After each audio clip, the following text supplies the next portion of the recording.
you can build two very different kinds of businesses. And you might not want that business that you'd have to be running if you were jet setting around the world. You might prefer to have a smaller business.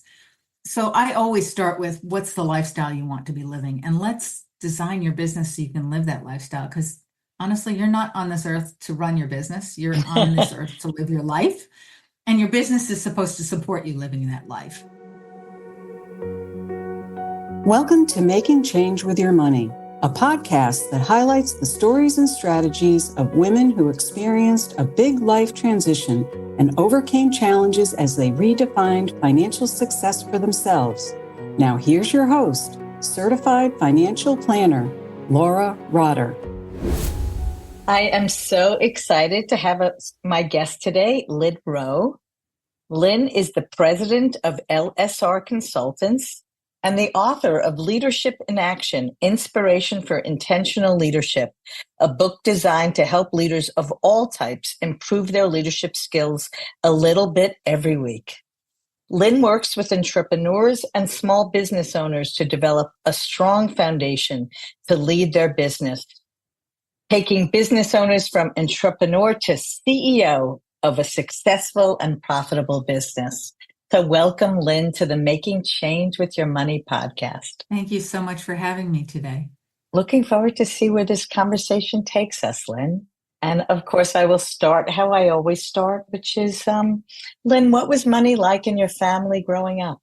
You know, that's an interesting question. I often wonder to myself, how did my parents do all that they did?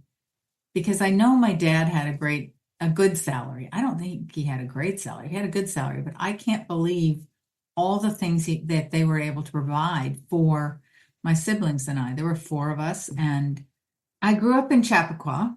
So that's Westchester County, New York, outside of New York City. So not a cheap place to grow up. Probably wasn't that expensive way back then either. Yes, that's true. And I know that we purposely bought a house that was within walking distance of the train station, so we only had to have one car. So Dad didn't have to have a car to get to work. He could walk to the train station and take the train to New York. So I guess that's one place they saved some money. At least until there were more than one driver in the family, then we needed, or more than two drivers in the family, then we had another car. But yeah, that makes sense. And what were the expectations of you and your siblings? Were you expected to work? Do you have a memory? You know, I guess we were always expected to work. We always did work. So, but I don't remember my parents saying, you have to go work. It was just an expectation. And I started babysitting as early as I possibly could and started saving money for, I don't know, all kinds of things that I was interested in back then. And so did my siblings. So we all started working at something as young as probably 11 or 12 years old. That's probably when I started babysitting. And then once we were old enough to have a part-time job, we did that as well. Certainly through the summers and sometimes a little bit during the year as well while we were in school. Yeah, I do remember in the summers we all worked for my grandmother, and was always a debate. Would we have enough money at the end of the summer after working for Grandma? Because Grandma didn't pay us a lot, but she had a summer home that she really needed help caring for. But would we have enough money to make it through the school year at college? So, you know, enough spending money for college.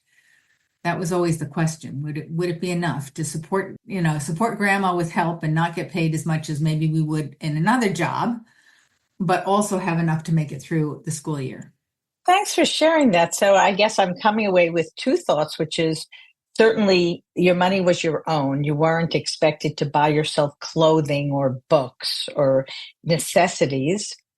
On the other hand, would I be correct in assuming, Lynne, that if you needed spending money at college, you were expected to earn it? Yes, we were. I mean, if there was an emergency, Mom and Dad were there as a backup. But yes, we were expected to earn enough money to have spending money. And if we didn't earn enough money, we didn't have anything to spend. Less partying, I guess, in college.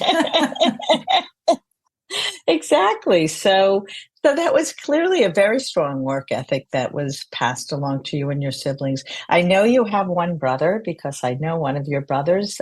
Do you have another sister or it's I three have another brothers? brother and another sister. So there's four of us, two boys and two girls. Yes. And where were you or where are you in the birth order? I'm the oldest. Do you have any sense of perhaps both being the oldest, being a girl, how you might have been treated differently from your siblings? I don't think so. I really think, my dad spent a lot of time talking with us about business, about his business, about what he did. He was in advertising. And I certainly had a lot of discussions with him growing up about advertising and how business works and how companies get to sell things and how you're able to buy things. So we had a lot of discussions about growing up and working when you get to be an adult, that's for sure. And it didn't matter. I love that. I guess you're implying that the fact that you were a woman didn't matter. Dad treated all of you equally. That's interesting because my dad, his company had box seats to the Jets and the Rangers when I was a kid. And he was the head of advertising, which meant he was in charge of the box seats. So if they didn't have a client that they were taking to the game, one of the games, I often went because I was the oldest and the younger ones had got to stay home with mom and dad, mom couldn't go because she had to take care of the kids. So I often went. So my dad really treated me in many ways as if I were his son. I mean, this really resonates with me, Lynn. First of all, I grew up, my family had seasons tickets to the Jets, which, was sort of a sad thing, continues to be. The Jets are not the greatest team to be rooting for, but, we always have hope. And I grew up, I had one sister, and we definitely, we went to the sports games with dad. We watched sports on TV with dad. Was there an expectation that you would go to college? Always. It was always assumed that all of us would go to college. But what's interesting is my dad has an MBA from Harvard. So no slouch degree. And my parents and my mother went to Radcliffe for her graduate degree. And my parents never encouraged us to go to grad school. They never discouraged it either, but they never encouraged it. And I thought that was very interesting. I still don't really know why. They never discouraged us, never said you shouldn't go. It was really not discussed. That's interesting. And you were expected to work to have spending money, but they set aside money and paid for your college? They did set aside money and pay for college. My grandmother actually gave each of us 1 year's worth of college at a public college. When we turned 18, we got that much money for ourselves, except that it was 1 year's worth of college costs for her oldest grandchild. And I am like 12 or 15 years younger than that. So it really wasn't even enough money for 1 year of college for me. We all got the same dollar amount, and it was enough for her, but it wasn't enough for me or my siblings. But it contributed. It certainly helped. I used that money to do international travel while I was in school. So I wanted to go abroad for a semester, and that's how I used that money from my grandmother. So nice that your grandmother was so generous. I guess you in turn, you and your siblings were generous in giving your time to her and her needs. And it's so nice that she gave a chunk of money for each of you to go to college. I'm listening to you saying that by the time you went, it didn't pay for a full year. Oh my God. I mean, I'm advising clients now who have kids going to college, and room and board at private colleges now is like $80,000. I thought I paid a lot when my kids went to college. The numbers are just how anybody with just a normal income pays for school. It's really insane. I'm expecting my first grandchild in the next week or so. Ooh, and yes, I'm very excited. Congratulations. And I'm already thinking, how will they ever have enough money to send this kid to college, in 18 years, because it's so incredibly expensive at this point. It's really a broken system, but we'll talk about that some other time. So what was your major? What did you imagine you would be doing when you graduated? When I was in college, I thought I wanted to be a biology teacher. I loved biology, and that's what I studied when I was in school. And then somehow, before I graduated, I realized that teachers actually don't make all that much money. And so I thought, well, I guess I'll go into business instead. And I had no idea what that meant. I didn't know what that meant. I'll just do business instead. I don't know what that means, but I'll do it. But for a couple of summers, I had a summer job in New York City doing marketing research. And I was, on the phones and coding responses and things like that. But I enjoyed it. I really enjoyed it. And so that's where I started working, was in marketing research. Two things come up for me when you say that. First of all, you grew up, comfortable financially, and yet you were motivated to make money. I often see people who grow up comfortably and Absolutely. they're not thinking about how much they're going to earn as a social worker or a teacher. It doesn't really occur to them, but you're shaking your head. You said, absolutely. You knew you wanted to earn a certain amount of money. How? Because I love to travel. I like to do things that cost money. I travel, I ski, I play golf. I like things that are expensive. And the only way I could continue to do those things, mostly at the time, it was mostly traveling and skiing. And so if I was going to do those things that I really wanted to do, I needed money. So that was my motivator. So far, I hear echoes of my oldest son, who's now a physician. He went his first year university. He was enrolled as a musical theater student. And by the end of the first year, he was taking pre-med classes. And my husband and I were like, why are you taking pre-med? You don't have to be a doctor. And he said, Lynn, exactly what you said. He said, I don't want to wait tables living in a walk up in Williamsburg, Brooklyn with 12 other friends. I want to play tennis. I want to go skiing. I want to travel. And it was interesting that he made that decision for himself. He said, I didn't do it for you. I don't care what you want. So you have to know yourself. And I was looking long term too.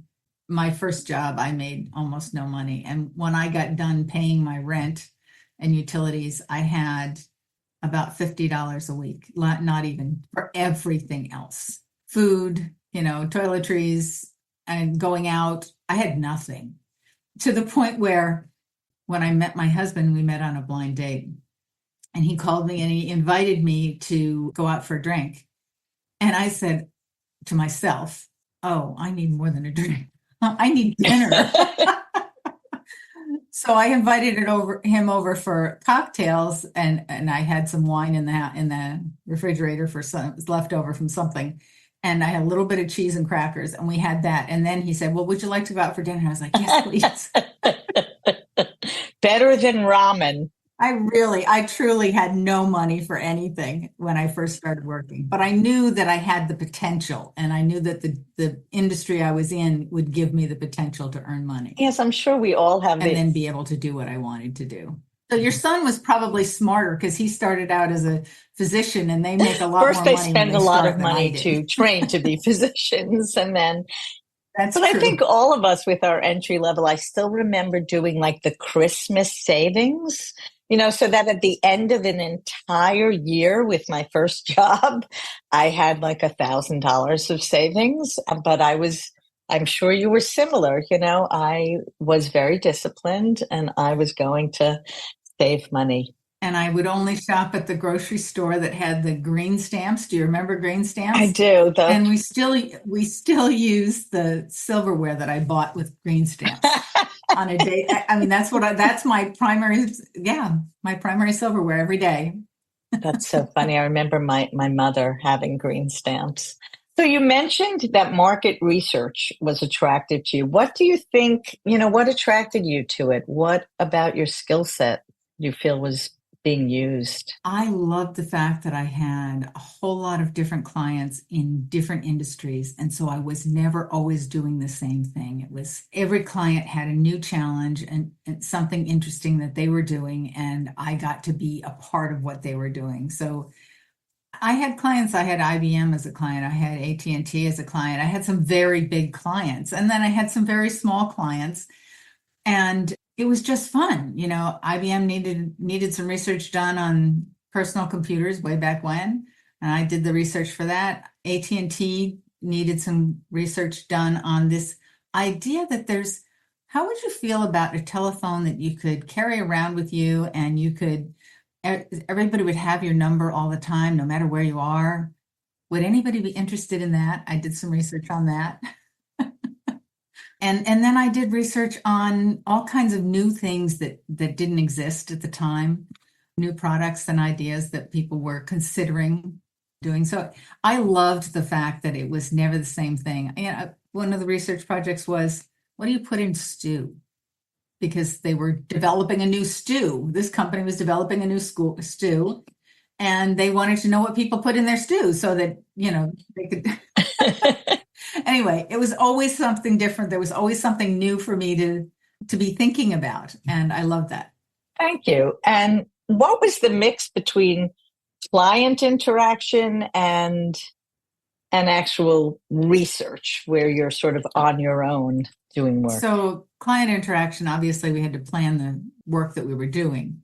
And then I designed the study and I'd implement it. I definitely didn't do all the phone calls. We had a whole bank of callers, and I did some focus groups, but I didn't do all of them. Sometimes I had other people doing them. So I had a variety that way. And then I would pull the reams and reams of data, like piled up. I'd pull all of that together into a report, which I then presented to the client. So it sounds like it was a mix of both soft skills, presentation, interactions, as well as the hard skills of as a coach, maybe I should know the answer, but do you tend to lean towards one versus the other? That's an interesting question. There are some people who just purely coach, and then there are people who are really consultants and not coaches, even though they sometimes call themselves coaches. I actually do a mix.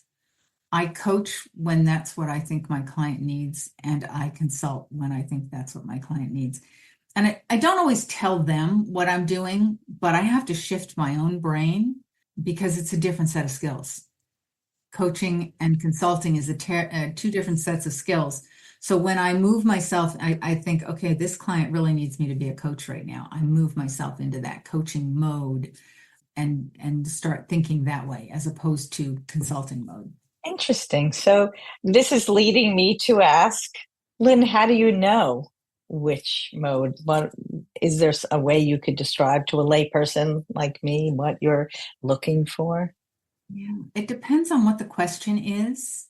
Really, that's in their mind. What are they trying to resolve? And if it's something I think they need to be connected to, they need to develop the idea themselves, then I coach to help them develop it themselves, so that when you develop it yourself, you've got a much stronger buy-in.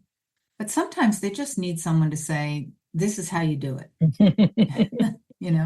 Or not maybe that strongly, but maybe there are these 4 ways that you could do this.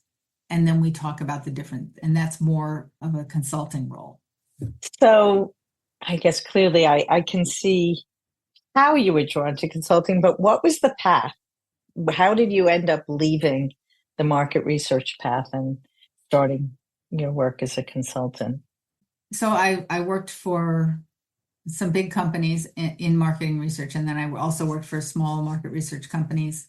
And I had my own consulting business when my kids were young, and that gave me the flexibility to be home with the kids most of the time.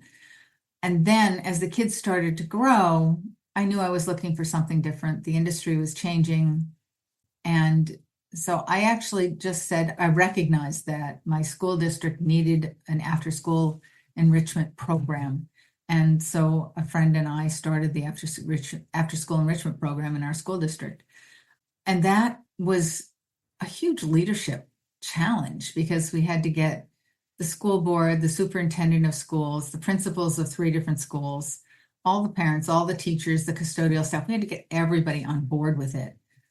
And I loved that. That was really exciting, that leadership role. I had done lots of leadership roles in the other things that I did, in the not-for-profits that I did, in the for-profit companies that I was in. But this was a really different kind of experience. And I realized I really enjoyed doing that. And so I thought, maybe I'll become a coach. And so I went to school to become a leadership coach.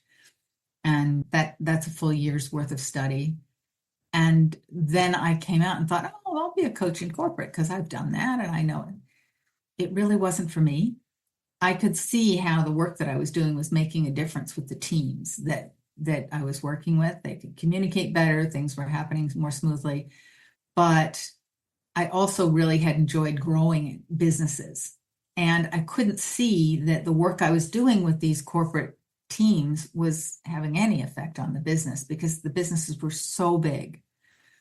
It's a drop in the bucket if you're working with IBM and one small team in IBM, who knows whether or not that made any difference to the business itself. So at the same time, I worked with a couple of small business owners and I loved it. I just loved working with them to become a better leader of their organization so that their business could grow and I could see that the business was growing. So it was one of the things I had liked about the other companies I was in where I was growing the businesses. And so I thought that's where I need to be. So I'm going to repeat myself and ask the question when you said you seem so turned on by working in the school system, providing the enrichment program. Again, you had a deep sense of why, right? It was impacting your kids and among others. What about you made that something attractive, an attractive role? Again, I think part of it was the variety. I was pulling together programming for kids. We had 20 courses and 200 kids running each semester. So it was all of the variety of the courses that we were running. And that's what I love about what I'm doing now, because I work with so many different kinds of clients. You're hearing a theme, right? When I was doing market research, when I was working with the kids, and Yes. now I have a variety of different kinds of companies that I work with, and they all have different challenges. And I love the variety. I love finding new challenges. And I think one of my greatest strengths now is that I can take a really good idea from one company and another really good idea from another company and kind of put those together in a way that they work really well for a third company. So it's the variety, but the variety is helping me create new ideas and new solutions. Oh, I'm also hearing that you like to solve problems. And I guess as someone who also deals with a variety of different kinds of people can also be difficult. And you're dealing with people probably similar to me. When I talk to people about money, there's a tremendous amount of anxiety. And so you're holding other people's anxiety. Does that resonate with you at all? Dealing with people's emotions during? Yeah, I definitely deal with their emotions as they're trying to grow their business, as they're struggling, as they call up and they say, I don't have enough money to make payroll this week or whatever, whatever the challenges are that are going on in the business. Or they'll call with, I just got an opportunity to buy another business. What should I do? I love working with them on that, but I do it from the perspective of calming them down. And okay, let's look at what's the strategy to solve the problem, or the strategy for, okay, if you buy the business, let's make sure that it makes sense long term for you. Is it actually going to take you where you want to go? And how are we going to get there? So while people come to me with maybe a lot of emotion going on, they almost always leave feeling much more calm and under control with where they want to be and how to get there. First of all, I have to say you have a very stable, calming presence. So I can see that that's part of it. And it sounds like, if I'm correct, you're helping people really articulate where they want to go, because we live in a culture where bigger is always better. And for example, when you're talking about purchasing another business, bigger may not be better. So it sounds like there's definitely a bit of psychology to help the people you work with understand themselves and what it is that they truly want. Yes, that's interesting. You brought that up. I always start with my clients when I start working with them over a 1 year period, let's say. We always start with creating a strategic plan. And in my mind, the first step in creating a strategic plan is identifying what's the lifestyle that you want to be living. And then we build the business to help you live that lifestyle. So if your lifestyle is you want to be jet setting around the world on your own jet, then you've got to build a very different business than, I'm pretty content with where I am. I just need some more time to spend with family. And I want to take a nice 2-week vacation every year. That you can build two very different kinds of businesses. And you might not want that business that you'd have to be running if you were jet setting around the world. You might prefer to have a smaller business. So I always start with what's the lifestyle you want to be living, and let's design your business so you can live that lifestyle. Because honestly, you're not on this earth to run your business. You're on this earth to live your life, and your business is supposed to support you living that life. So true. And sounds deceptively simple, right? I mean, I'm assuming you run into people that aren't, perhaps at the beginning, they imagine they want something that after exploring with you, they don't truly want. Have you found that? Absolutely. The gentleman who wanted to be jet setting around in his own jet, after we had a conversation about what his business would have to look like, and he had a business he could have built that big if he wanted to.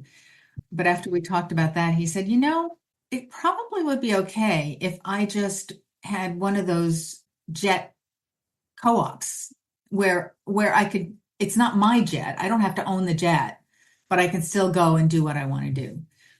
And so the design for his business became smaller because he realized that was something he wanted, but maybe he didn't want it enough to build the business he'd have to get there. Yeah, it's really, again, human beings are fascinating. And I've repeated several times something someone said to me recently, which is money is something that's measurable, right? Private jet. But whether or not you want freedom or security or adventure or variety is not measurable. So we use money as a proxy, but it's a pale proxy for what we truly want. And so it sounds like, Lynne, part of your role is to help people actually understand what it is they want their business to do for them. One of my coach who coaches me says, money is not for getting things. Money is for changing things. And I really love that philosophy, because whether it's you want to change something in your own life or change something in the world or change something in your business, when you think about money that way, rather than I just want to get things, that doesn't really necessarily change your life. I mean, it could, depending on what you get. But I love the idea of thinking, what money do I need to change something I'd like to change? Beautiful. I love that quote. Just wrote it down. So we've talked about variety and how you like variety in general in different ways. And as a business owner myself, I'm constantly getting the message to niche, niche, niche, or niche, niche, niche, depending on, that. So you don't only want to serve business owners, you want to serve business owners who live in Westchester County that have three, So what's your reaction to that? How did you decide to go in another direction? So I'll be honest, I did originally niche down. And honestly, I niched down too small. There just wasn't enough out there, enough people. There were, but it was going to cost me too much to find them, put it that way.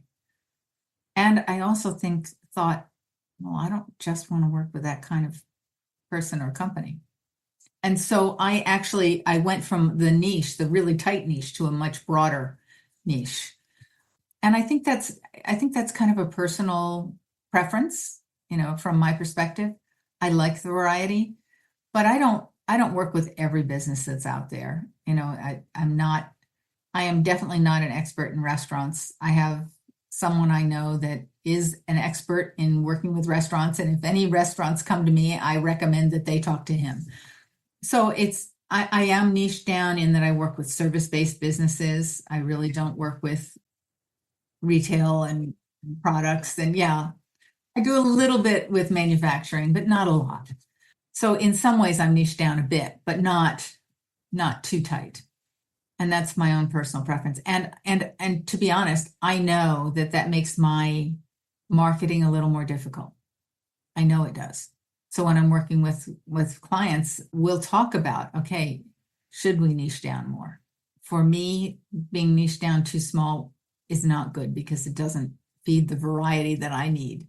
But for someone else, if a niche works for them, then it makes marketing much easier. Yes, I definitely agree. I'm curious, you've identified that you enjoy working with service-based businesses. Within that, do you have a sense of the kind of people you enjoy working with, perhaps a psychographic, if not a demographic? Yes, it's really the people I really enjoy working with are very down to earth. They are consciously thinking about how do I give back to my community, my world. It's definitely people like that, those that I enjoy working with the most. And they give back in many different ways. Some of them they volunteer for different organizations in town. Some of them they teach on the side.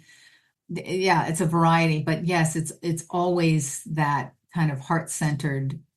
I'm here not just for myself, but also to give to others in either of my time or my money. So I'm hearing, Lynn, I'm going to assume that you grew up in a family culture of giving back.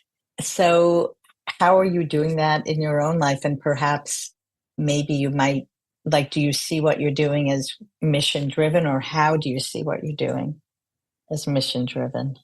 It's definitely mission driven. So my mission is to be a multiplier for good in the world. And I do that by helping people become better leaders, because I think a leader is the person who can make a difference, right? So the more people I can help become leaders, the better. And so I do that in my work, right? Obviously by helping all of these business owners become great leaders of their businesses so that they can give back and it becomes a ripple effect. But I also volunteer my time to work with not-for-profits and help their leadership boards do the work that they need to do to promote their own business, their own organizations, and do the work that they do. And that I really enjoy that. I've done something with a whole lot of different not-for-profits, and I'm always on the board of some organization somewhere. Yeah, today I was talking to someone and he said, "Oh, I see you're going to be the treasurer." And I said, "Yep, I can't think of a single organization I've ever joined that I didn't at some point end up on the board somehow." Is there a way, I don't know if you can generalize, what are the differences you see in terms of leadership in nonprofits versus for-profits in terms of perhaps your work? I see a couple of things. The nonprofits that do well, they recognize that they actually are a business. They're just a business that isn't making money. They give away the money that they get in some way, shape, or form, but they're still a business, and they recognize that. So that's kind of one thing that I see. The other thing I see is that many not-for-profits rely on volunteers, and it's much more difficult to manage volunteers than it is to manage people who get paid for the work that they do, because there's often some other priority that comes above their volunteer work. And so the way that you have to keep them is you have to motivate them with the mission and the vision for the organization that you're working with. So that's part of the challenge, if you will, of the organization, to keep the mission front and center and have it resonate with everyone. that volunteers there. Yeah, and get those volunteers to really feel the difference that they're making by being a volunteer. And of course, as you're saying that, I'm just stepping back and thinking, I know we've all seen it of the GE commercials. Obviously, that's a for-profit, but like, radiation technologists to meet the patients that were served and were to keep mission front and center is not easy for any organization, nonprofit or for-profit. It is. It's an important thing. And many for-profit organizations don't spend the time to create a mission for themselves. And I think it's a real detriment to the business because it's a lot harder to build the culture that they need within the company to accomplish the things that they want to accomplish if they don't have a mission and if they don't have something bigger than themselves to focus on. Oh, how do you incorporate that into the consulting work that you're doing? It's usually mission, vision, and values for the business. If they don't already have it, that's something we work on together. Some businesses already have them and they've done a great job with them. And so I don't work on those with them, and sometimes we can take what they already have and make it stronger. But I think it's a critical piece of what is the business about. Thank you. So I'm wondering, Lynne, you mentioned a year, but generally, how do you work with your clients over what period of time? What kind of commitment do you expect? So generally, I do work with people over a year.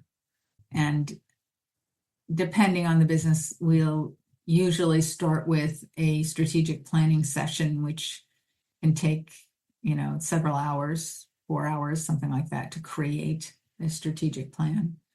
Sometimes more, depending on the business and how complicated it is. Sometimes it can take a couple days. It really does depend on the business. And then I generally work with the business owner and coach that business owner to implement whatever the plan is that we've created throughout the year. Sometimes the business owner will bring me in to work with their team as well, especially if there's a communications challenge that the team is having, or they want to work on developing that mission with the business. We'll do that with the team. It depends a lot on what the business needs. Sometimes we'll spend time on the mission, the vision, and the values.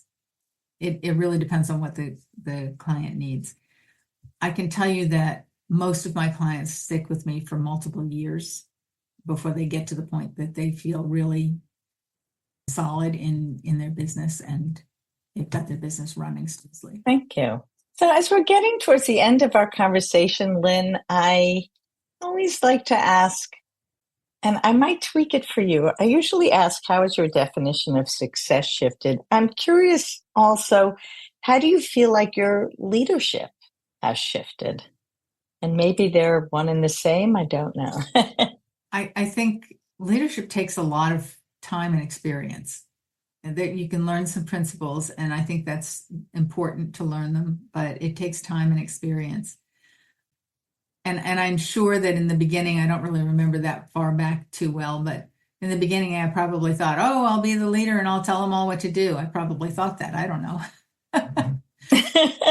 But I realized that it's a lot more about listening and understanding the other people that you're leading than it is about speaking and telling them what to do.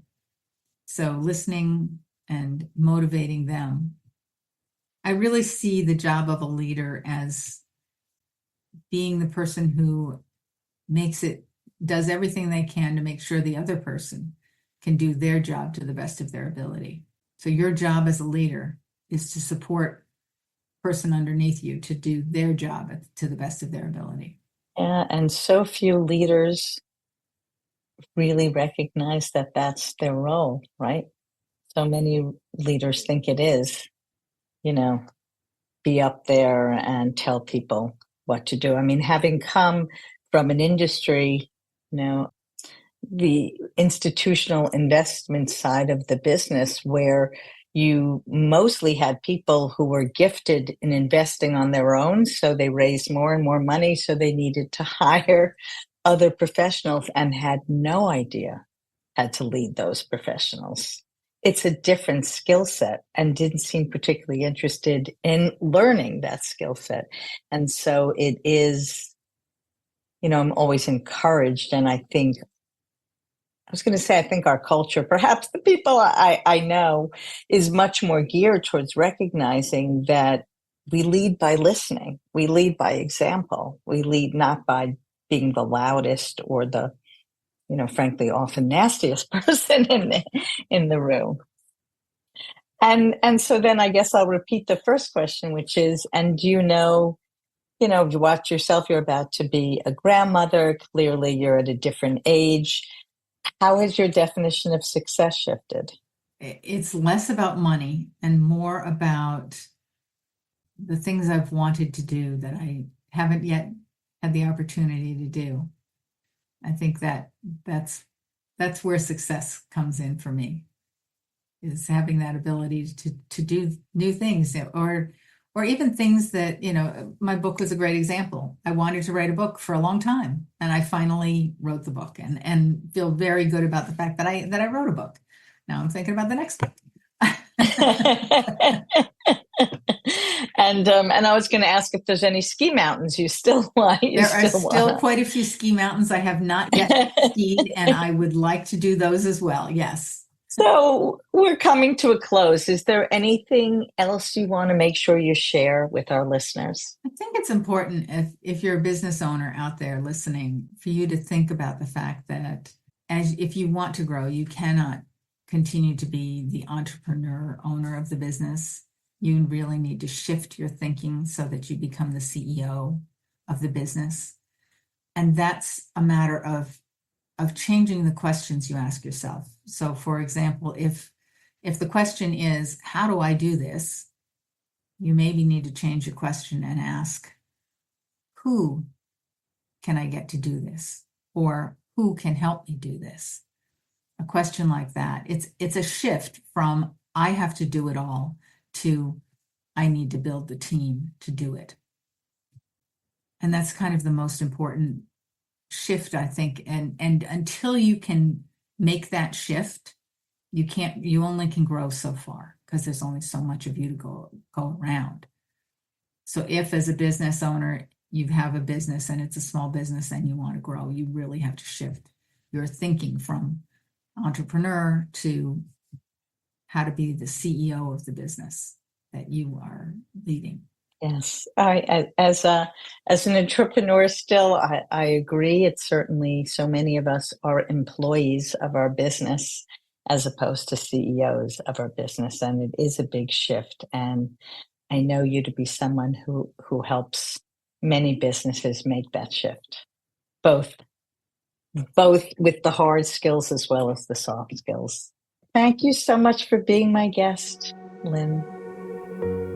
Thanks for listening to Making Change with Your Money. Certified financial planner Laura Rotter specializes in helping people just like you organize, clarify, and invest their money in order to support a life of purpose and meaning. Go to www.trueabundanceadvisors.com/workbook for a free resource to help you on your journey. Disclaimer, please remember that the information shared by this podcast does not constitute accounting, legal, tax, investment, or financial advice. It's for information purposes only. You should seek appropriate professional advice for your specific information.